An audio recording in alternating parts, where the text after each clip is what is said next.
गरीब नवाज फरमाते हैं कि मामला ये हुआ मेरे बख्तियार सुन, वो जो मेरा मुरीद था जिसका इंतकाल हुआ था वो बड़ा गुनहगार था, और जैसे ही सब लोग उसे छोड़ के जाने लगे मैंने ये देखा कि उसकी जो मीडिया से ताल्लुक रखते हैं वो सामने ठहरे, बाकी की तमाम हजरात से गुजारिश है कि बैठे।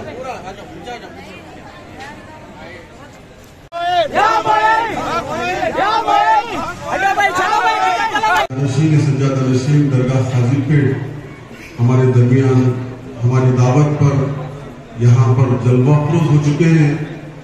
वे उनसे आज की ये महफिल जो है दक्कन जो है हिंद के राजा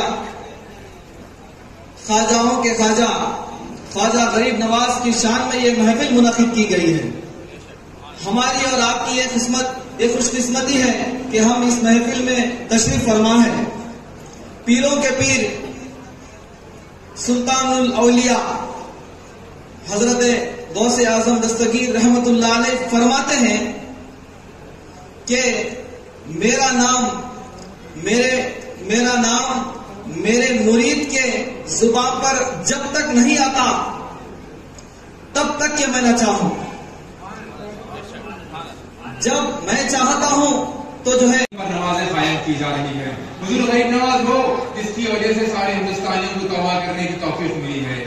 ये मुकाम और मर्तबा हुजूर गरीब नवाज का है। बड़े ही मुख्तसर अंदाज में अपनी तकरीर को आप सबको सुनाता हुआ इख्तिताम पर लाता हूं। वक्त की कमी की वजह से कि देखिए जैसा गरीब नवाज का जो मामला है, आपको ये नाम और लक़ब गरीब नवाज तो अता हुआ था गौस पाक के साथ। वो क्या अदा थी जिसकी वजह से नाम अता किया गया? वो आखिर क्या अदा थी?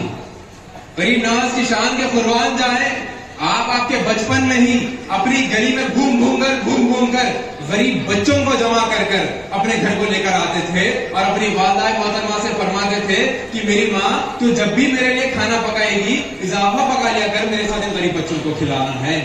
ये रोज का दस्तूर था। और मैं बड़े नाज के साथ कह सकता हूँ कि शाह अफजल बियाबान रहमा के पास जो गरीब नवाज की सबसे प्यारी सुन्नत है, जो सबसे आपको जो सबसे पसंदीदा हरकत थी, वो थी किसी भूखे को भोजन और प्यासे को पानी खिलाने की। वो चीज आज हमारे यहाँ अमल में आ रही है कि देखें कि कैसा मामला था।